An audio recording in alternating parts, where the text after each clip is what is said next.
हो आपकी संधि की। देखिए सबसे पहली बात ये आती है कि संधि किसे कहते हैं, तो संधि की क्या परिभाषा होती है। देखिए हमारे पास एक तो है व्यंजन, एक हमारे पास स्वर, ठीक है। संधि का मतलब क्या होता है कि दो वर्णों का मेल हो जाए और उसके बाद उसमें परिवर्तन हो जाए, विकार उत्पन्न होना चाहिए। जब तक विकार उत्पन्न नहीं होगा तब तक हम उसको संधि नहीं कहेंगे।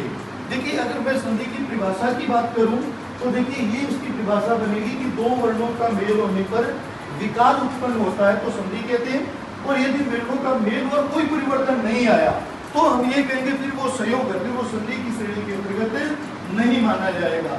जैसे मान लो आपने एक शब्द लिखा कि रामलाल, ठीक है, आपने रामलाल लिखा।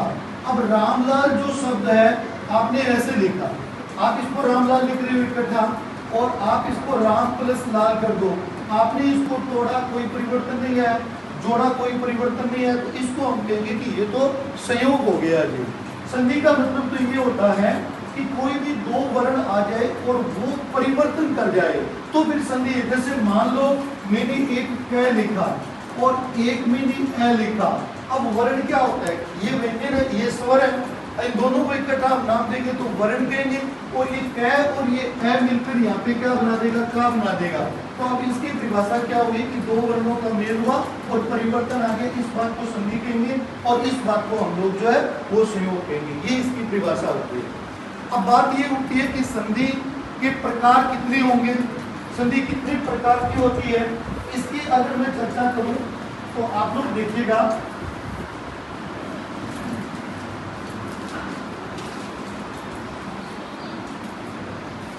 देखो संधि के अगर मैं प्रकार की बात करूं तो संधि जो 5 प्रकार की होती है, ठीक है। इसमें पहली जो संधि 3 प्रकार की आएगी, पहली स्वर संधि, फिर व्यंजन और उसके बाद में विसर्ग आएंगे। जो स्वर संधि होती है ना उसके 5 रूप होते हैं। अब देखिए सबसे पहले अपने इसमें बात करेंगे स्वर संधि की। विस्वर संधि की क्या परिभाषा हो सकती है। देखो स्वर संधि की जो परिभाषा है ना वो ऐसे होती है जैसे इसमें ये ए और ए मिला, ठीक है, तो यहाँ पे क्या बना गया, आ बना गया। तो संधि की परिभाषा में तो क्या था कि दो वर्णों का मेल हुआ और परिवर्तन आ गया। स्वर संधि की परिभाषा में क्या होगा, ए और ए मिलकर आ बना गया, यानी यहाँ पर दो स्वर का मेल होगा और इसमें परिवर्तन आ जाएगा। परिवर्तन आ जाएगा तो उसको हम लोग संधि स्वर संधि कहेंगे।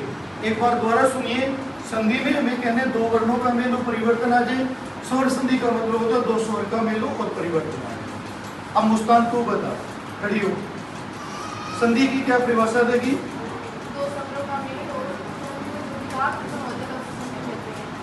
स्वर का नहीं, वर्ण का। द्वारा बोल, संधि की क्या परिभाषा होगी। और स्वर संधि,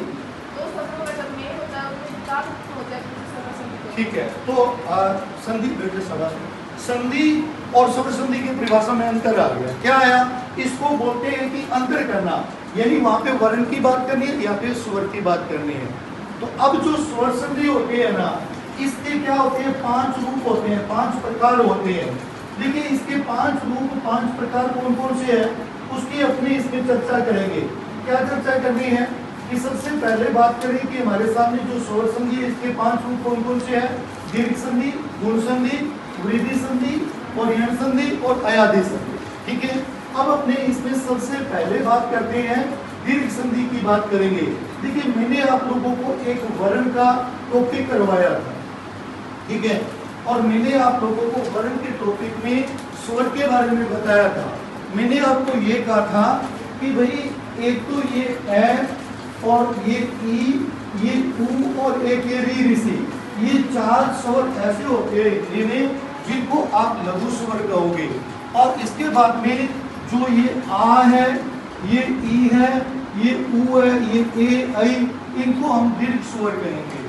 अब इस संधि में क्या होता है, इन दीर्घ स्वर का निर्माण होता है, इसलिए हम इसको क्या बोल देंगे, दीर्घ संधि कह देंगे।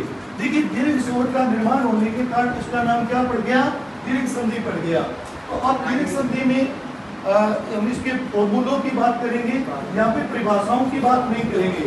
देखिए पहला इसका फॉर्मूला ये है कि ये ए और आ मिलकर ए और आ जाए। देखो ए आ के बाद में ए आ आया तो आ का निर्माण होगा, ठीक है। अब क्या हुआ कि आ का निर्माण तो हो गया, परंतु इसमें एक दिक्कत आती है, उसको हम लोगों को समाधान करना पड़ेगा। देखिए दिक्कत क्या आती है, भी फॉर्मूला तो हमारा ये कहता है कि भाई इस ए और आ के बाद में अगर ए और आ आए तो आ बनता है, ये हमारा फॉर्मूला है। अब हमारे पास एक शब्द आया कि बीजाणु, अब हमारे सामने ये शब्द आ गया बीजाणु। अब हम लोग इसका संधि विच्छेद करेंगे, इस जगह से यहाँ से यहाँ हो जाएगा, तो एक शब्द तो इसमें बनेगा बीज और एक बन जाएगा इसमें अणु। तो देखिए इसमें बीज और अणु भी बन सकता है, और एक इसके अंतर्गत ये बीजा प्लस अणु भी बन सकता है, यानी ये दो रूप बन सकते हैं, क्योंकि ये कहते हैं विच्छेद में ए आके आ बन सकता है, आ आके भी आ बन सकता है, परंतु हमें सही शब्द चुनने पड़ेंगे। तो ऐसे शुद्ध शब्द निकले तो ऐसे निकालना पड़ेगा, और आ से निकले तो आ से निकालना पड़ेगा। मान लो मैंने आपको एक शब्द लिख के दिया विद्यालय, और आपको कहूं इसका आप संधि विच्छेद करो, तो इसका संधि विच्छेद क्या होगा, विद्या प्लस आलय होगा। ठीक है, विद्या प्लस आलय हुआ, तो यहाँ पे क्या हुआ, आ और आ मिलकर क्या बनाया, यहाँ पर आ बनाया था। आप लोग देखिएगा, अब इस समस्या का हमें समाधान कैसे करना है। इस समस्या का समाधान है मेरे पास, फॉर्मूला ये कहता है कि ए आ के बाद में ए आ आए तो आ बनेगा। ठीक है, ये नियम है। तो मैंने यहाँ लिख दिया कि इधर आप आ वाले शब्द कौन कौन से रखोगे। देखिए इसमें आ वाले शब्द आप कौन कौन से रखोगे, तो इधर मैंने विद्या, महा, रमा, उमा, गंगा रखा, यानी अगर ये शब्द आ जाए तो आप इसमें आ की मात्रा रखना, प्लस से इधर आएंगे, धन से पहले आएंगे, और उधर आलय, आधार, आचरण, आग्रह, आकांक्षी, आंगन, आशय, आनंद, आगम, आदेश, आयु, आशक, आत्मा और आकर्षण, अगर वो शब्द प्लस से आगे निकलते हैं तो आप उन्हें आ देके विच्छेद करोगे। तो आप लोग देखिएगा कि अब हम लोग इस बात को करते हैं आगे। देखो ये शब्द है हमारा युगांतर। ठीक है, अब युगांतर का हमने संधि विच्छेद क्या किया कि युग प्लस अंतर, ये ए और ए मिलकर यहाँ पर आ बना रहा था, ये रेखांकित शब्द है, तो इसका क्या आ जाएगा, रेखा प्लस अंकित, इसमें आ और ए आ जाएगा। इसी प्रकार जलाशय का जब आप संधि विच्छेद करोगे तो जल प्लस आशय आ जाएगा, यानी यहाँ पे आ और ए मिलकर यहाँ आ बनाया हुआ था। नवांकुर का आप कर रहे हो तो नव प्लस अंकुर आ जाएगा। ऐसे ही देवालय का आप करोगे तो देव प्लस आलय आ जाएगा। आप लोग इसको देखिए एक सेकंड के लिए।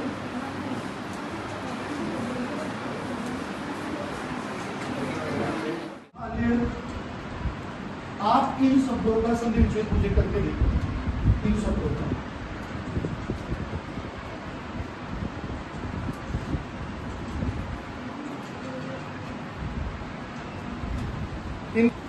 इन शब्दों का आप संधि विच्छेद करो।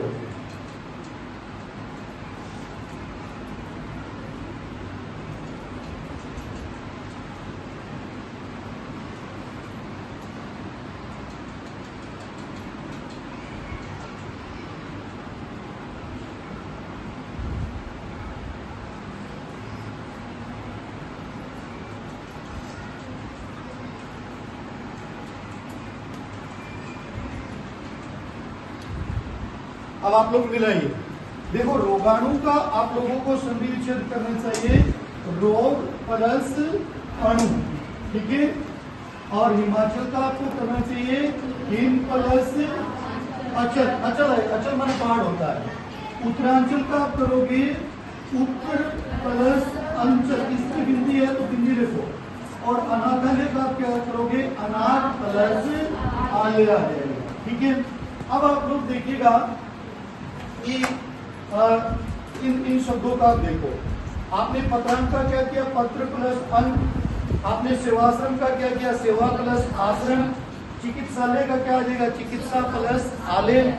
और शादी का क्या आएगा, सह प्लस अवधि। और समय भाव का क्या आएगा, समय प्लस अभाव। और हिमाचल का क्या आया, हिम प्लस। अगर यहाँ पे अनुस्वार की बिंदी हो तो बिंदी आगे ले जाना, ना हो तो मत लेके। ठीक है, अब आप लोग देखिएगा कि ये दीर्घ संधि का हमारा पहला फॉर्मूला था जिसमें हम लोगों ने आ बनाया था। अब हम दीर्घ संधि के सेकंड फॉर्मूले पर चलते हैं। सेकंड फॉर्मूला इसका ये कहता है ई के बाद में ई आए तो ई बनेगी, ठीक है, बड़ी ई बनती है, मतलब फिर ई बनेगी इसमें। अब हमारी जो समस्या है वो क्या है, उसका हम समाधान कैसे करेंगे?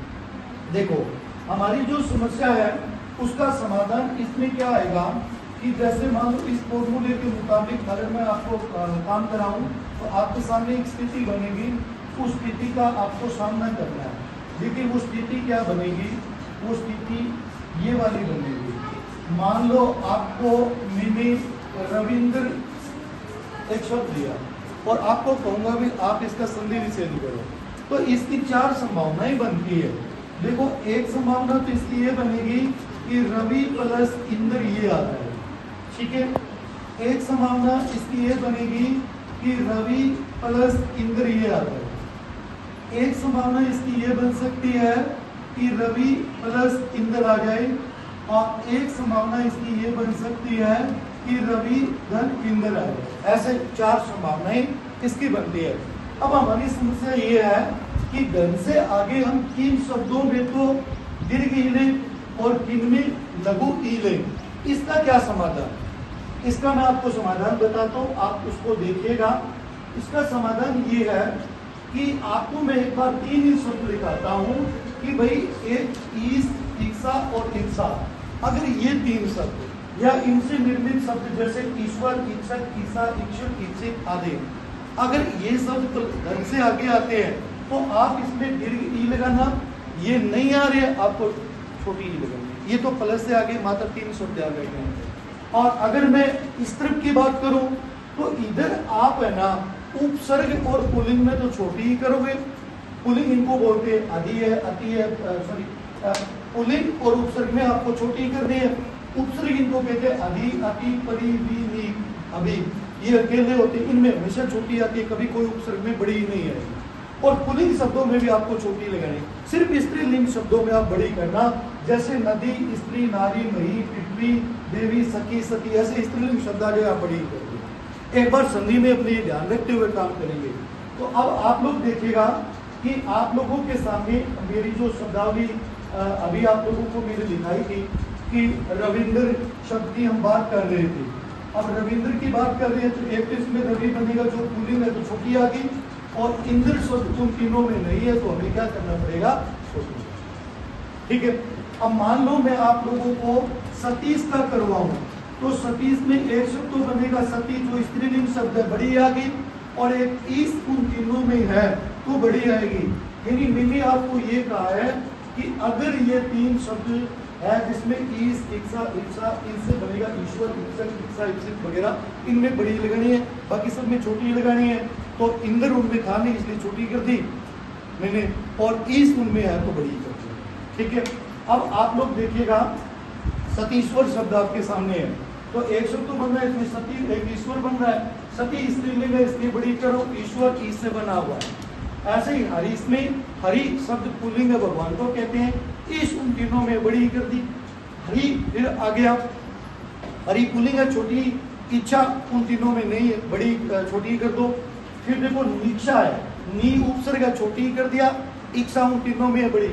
आपको इन 3 शब्दों का विशेष तौर पर ध्यान रखना पड़ेगा। धन से आगे इनसे निर्मित शब्दावली आएगी वो बड़ी लेगी, बाकी लघु आएगी, इनमें दीर्घ आएगी, लघु। इधर आपको सिर्फ स्त्रीलिंग शब्दों में दीर्घ मात्रा के लिए, बाकी सब में लघु करने हैं। अब आप एक काम कीजिए, मैं आपको कुछ शब्दावलियां लिखा के देता हूं, आप उनका एक बार करके देखो। ठीक है। आप लोग इन शब्दों का करो। एक तो आप लिखो इसमें विक्षा, एक लिखो इसमें परीक्षा, एक शब्दावली आप इसमें लिखिएगा अतीत,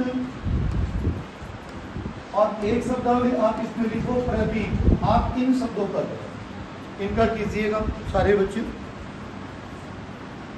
करो।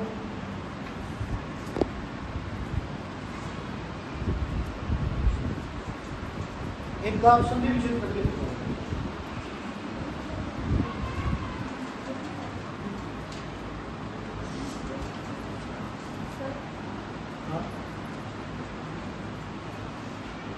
वेरी गुड, शाबाश, अच्छा किया, गुड, बहुत बढ़िया।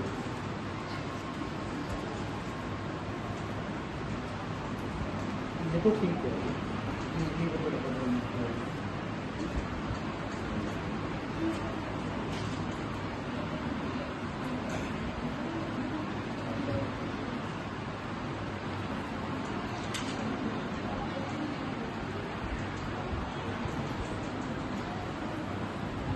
इधर देखिए,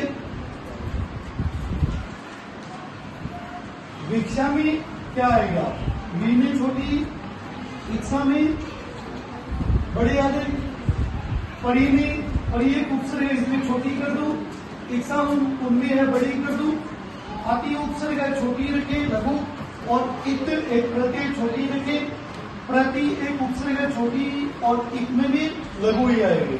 तो आप लोग देखिए कि मैंने आपको एक बार आपको थोड़ी थोड़ी शब्दावलियां करा के छोटी और बड़ी का आपका समस्या समाप्त हो जाए, उसके बाद हम आगे सीख लेंगे कि कहाँ लघु या के कहाँ गिरेगी। अब आप इनका देखिए, सती में सती स्त्रीलिंग था, बड़ी ईश्वर उनमें है, हरि पुलिंग है छोटी, ईश उनमें है, हरि पुलिंग है छोटी, इच्छा उनमें नहीं है छोटी, नी एक उपसर्ग का छोटी, इच्छा में बड़ी, कपि पुलिंग वानर को कहते हैं इसलिए छोटी लगाया, ईश आ जाएगा, वारी पानी को कहेंगे छोटी, और ईश्वर और अतीत में अति प्लस इत। ऐसे ही देखिए प्रतीक में प्रत्येक उपसर्ग इसमें छोटी, इक उन तीनों में नहीं है, प्रति में फिर छोटी, इच्छा उन तीनों में नहीं है, वी प्लस इच्छित और अभि प्लस इच्छा, परि प्लस इच्छा, नारी प्लस ईश्वर और हरि प्लस इच्छा। यानी हमने दीर्घ संधि के अब तक दो फॉर्मूले पढ़े, एक आ और एक ई का। अब अपने इसका जो है तीसरा फॉर्मूला देखते हैं। आप तीसरे फॉर्मूले में आइए दीर्घ संधि का। देखिए इसका तीसरा फॉर्मूला ये, आप इसको देखिए एक बार। ये कहता है ऊ के बाद में ऊ आए तो ऊ बनेगा, यानी दीर्घ संधि है तो इसमें या तो आ या दीर्घ ई या दीर्घ ऊ ही बनता है। अब आप लोगों के सामने इस संधि में आपकी प्रॉब्लम क्या है, आपकी परेशानी क्या है, पहले मैं आप लोगों की परेशानी इसकी दूर कर देता हूँ, फिर अपने इसके ऊपर काम करेंगे। देखिए आप लोगों के सामने इसमें जो शब्दावली आएगी ना वो इस प्रकार की आएगी, जैसे ये अनुदित शब्द आ गया, ठीक है, ऐसा आपके सामने आएगा, यहाँ दीर्घ ऊ होगा। अब इससे दो संभावनाएं बनती है कि भाई एक तो इसको मैं अनु बना दूं और एक मैं इसको उदित बना दूं, ठीक है। दूसरा मैं इसका ये कर सकता हूं, मैं जैसे इसको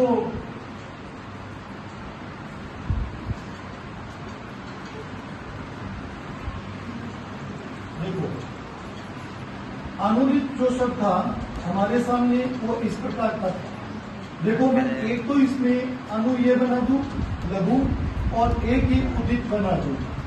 एक में आप लोगों के सामने अनु ये भी बना के दे सकता हूं और एक में आपके सामने उदित ये भी बना के दे सकता हूं। अब आपकी परेशानी ये है कि यहाँ से मैं ऊ तो दूं लघु दीर्घ दूं और ऊ की मात्रा तो दूं लघु दीर्घ दूं, ये आपकी परेशानी है और इसका हमें समाधान करना है। देखिए इसका जो समाधान है ना वो ये रहेगा कि आप लोग देखिएगा कि इसका समाधान ये, अगर आप लोगों को ढंग से आगे ऊर्जा, ऊष्मा, ऊर्मी, ऊर्ध्व और उड़ा ये शब्दावली आ रही है तो आप दीर्घ देना, और इधर अगर आप लोगों के सामने ये शब्दावली आ रही है कि भू, चमू, वधु और सरयू तो आप दीर्घ देना। इनके अलावा कोई शब्दावली है तो आप छोटा ऊ दे देना। अब आपके सामने मैंने क्या लिखा, मैंने आप लोगों के सामने अनुर्जा शब्द लिखा, ठीक है। अब अनुर्जा में मैं क्या करूंगा, अनु शब्द में लघु लगाऊंगा क्योंकि इन चारों में अनु नहीं है, ठीक है। और यहाँ से मैं ऊ निकालूंगा तो ऊर्जा बनेगा, ऊर्जा देखिए उनमें से है तो मैंने यहाँ दीर्घ ऊ कर दिया। मेरी बात समझ में आएगी।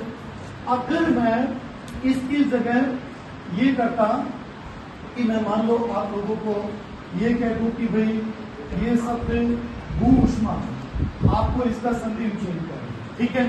तो एक शब्द तो यहाँ पे क्या बनेगा, भू लिया गया तो दीर्घ कर दिया, और यहाँ से मैं ऊ निकालूंगा तो क्या बनेगा, ऊष्मा बनेगा, ऊष्मा उनमें है तो दीर्घ बनेगा। तो यहाँ ऊ और वो मिलकर क्या बना हुआ था, समझ में आ गया। अब आप लोग देखिए इसलिए कि आपके सामने जो शब्दावली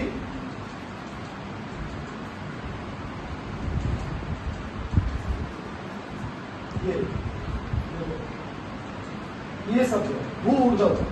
तो आप लोग देखो कि भू इन तीनों में इतनी कर दिया, ऊर्ध्व उनमें बड़ा हुआ गया, ऐसे भू उर्मी में भू में बड़ा, उर्मी में बड़ा, विदु उदय में विदु प्लस उदय, विदु उनमें नहीं है तो छोटा हो कर देंगे, भानु उनमें नहीं है छोटा हो, उदय उनमें नहीं है छोटा हो, और ऐसी अनु उनमें नहीं है छोटा हो, उदय उनमें नहीं है छोटा।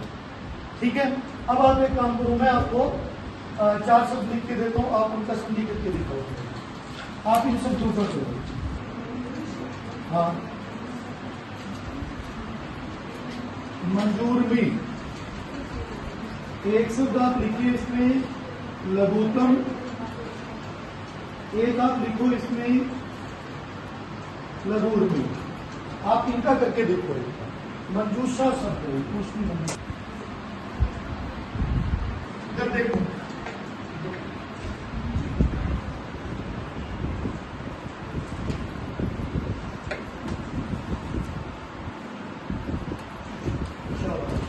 ये देर कर देगा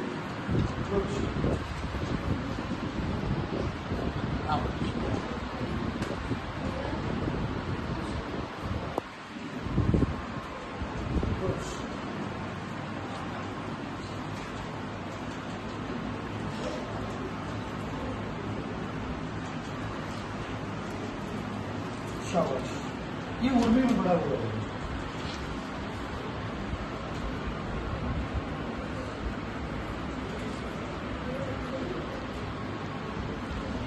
ठीक है, अब आप चेक करो, देखो हमने एक शब्द लिखा मंजू, तो मंजू में क्या आएगा, छोटा ऊ, उषा उनमें नहीं है तो छोटा ऊ, उन 5 शब्दों में नहीं है।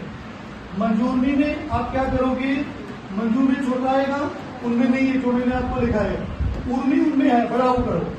लघुत्तम का आप क्या करोगे, लघु प्लस उत्तम, और लघुर्मी में आप क्या करोगे, लघु प्लस उर्मी। ठीक है, सबको आ गया समझ में, पक्का?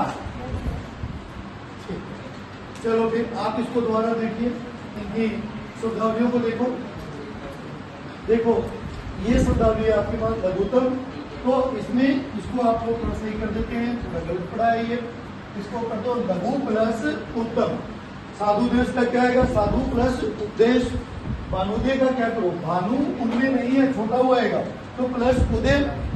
भू ऊर्जा का भू प्लस ऊर्जा। सरयू उर्मी में देखो, सरयू में बड़ा है, उर्मी में बड़ा आएगा, उर्मी का मतलब लहर होता है। ठीक है, ऐसे ही हमने आगे एक शब्द इधर देखो, ये अनुडा।